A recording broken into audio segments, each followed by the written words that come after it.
All right, so my name is Kristin Donahue, and in January I met with Dr. Nehal Mehta at the National Institute of Health as a participant in his psoriasis PASI study. These photos shadow a day spent at NIH undergoing tests for the study. Dr. Nehal Mehta is with me as well to kind of talk about not only my experience, but the protocol and the reasons behind the specific tests. Hi, Kristin. How are you? Good. The next stop after registering and going through admissions is blood work.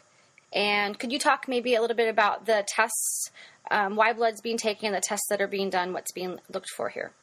Absolutely. So at the NIH Clinical Center, there's a section for phlebotomy, and that's an area where anybody coming through on one of our research protocols will have blood drawn.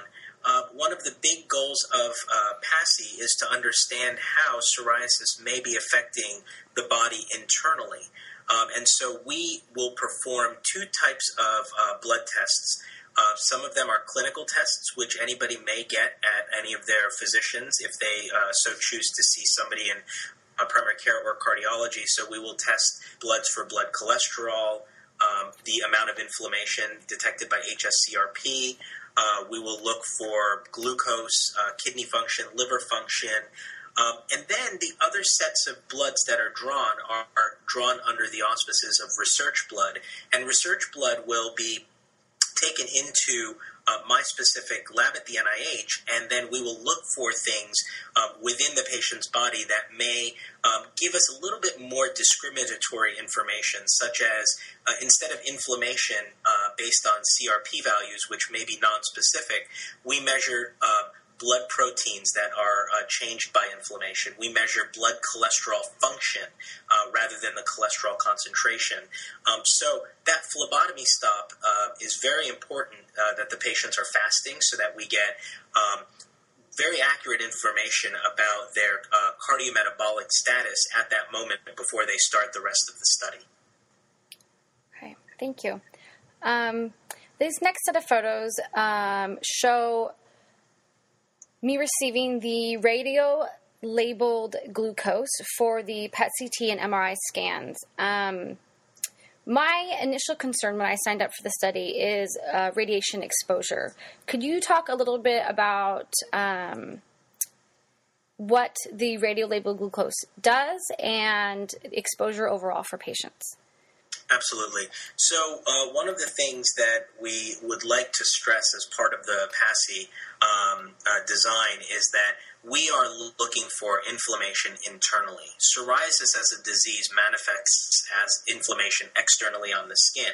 The radiolabeled glucose, called FDG, is basically a radioactive glucose that is injected into the body, safe and given to patients when we are looking for undiagnosed fevers or other clinical disease states that we were interested in learning about. This glucose will go into the body, and any cell that is metabolically active and taking up glucose will take up this radiolabeled glucose. And so the scanner that you see basically will allow that scanner to localize either by use of CT or computed tomography or by MRI where that glucose is taken up. And so really what we're doing, Kristin, is we are identifying internal areas of inflammation within the blood vessel, the liver, the joints, and these are areas where patients may not have symptoms. The overall exposure of radiation is minimized because what we're doing is we're giving one dose of this FDG and we're getting two scans out of it. We're getting an FDG PET-CT and we're getting an FDG PET-MRI. We are not redosing that FDG. The equivalent dose of radiation would be looked at as that of a whole-body CAT scan. So if one person had gone to an emergency department with some sort of trauma or something, and they get a CAT scan of their head, abdomen, and pelvis with contrast, that would be the amount of radiation that they are exposed to during this FDG PET-CT and PET-MRI. Okay, thank you. And these last set of photos show the Dr. Mehta's and my patient meeting. One of the benefits that I've seen so far from participating in this study has been talking with, like you'd mentioned, a set of doctors who are all focusing on, looking at psoriasis and how it affects me. In the past, I've been to dermatologists and physicians who have merely just given me prescriptions for drugs. Diet has never been something that's been considered. And up until recently, looking at internal inflammation and looking at psoriasis beyond a cosmetic disease hasn't really been a factor in how I've been treated.